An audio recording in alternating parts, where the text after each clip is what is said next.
કતારગામ વિસ્તારમાં બાપા સીતારામ ચોક નજીક લૂંટનો પ્રયાસ કરવામાં આવ્યો હતો। સુરતના કતારગામ વિસ્તારમાં બાપા સીતારામ ચોક નજીક આવેલી એક જ્વેલર્સની દુકાનમાં દિન દહાડે લૂંટારુઓ દ્વારા લૂંટનો પ્રયાસ કરવામાં આવ્યો હતો, જેને લોકોએ નિષ્ફળ બનાવ્યો હતો।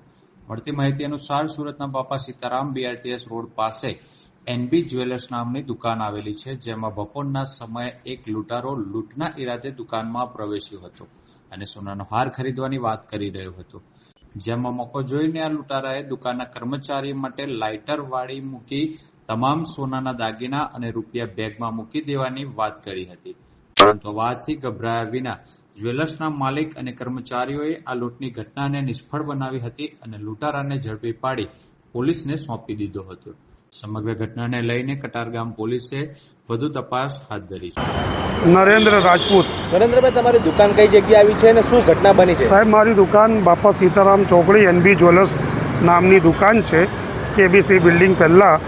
અત્યારે લગભગ 2:30 થી 3 વાગે એક ભાઈ, એક છોકરો છે, મારે ત્યાં ગ્રાહક બનીને આવ્યો ને એને કીધું કે મને 3 તોલાની આજુબાજુ સેટ જોઈએ છે ને મેં અમારા સ્ટાફમાં જે છે છોકરી એને સેટ બતાવ્યું, બધું ઓકે થયું। પછી છેલ્લે એને કીધું કે પેક કરી દો, હું પૈસા આપી દઉં છું। પછી એને બેગમાંથી ગન કાઢીને મારે ત્યાં જે સ્ટાફમાં છોકરી છે એને ઉપર બતાવી કે જે બી બધું માલ છે આ બેગમાં મૂકી દો ને સેટ આપી દો। પછી અમે લોકો થોડીક હોશિયારી બતાવીને ચોખ્ખાઈથી એને પકડી લીધું।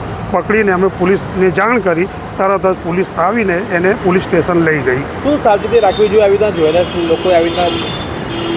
સાવચેતી એવી કે હવે અત્યારના સમય હિસાબે સોનાનો જે રીતે ભાવ વધે છે એ હિસાબે બધાને થોડુંક હવે કાળજી રાખવી પડશે, કારણ કે આપણું જે છે ને અત્યારે ધંધો સૌથી મોંઘું ને જોખમવાળું થઈ ગયું છે।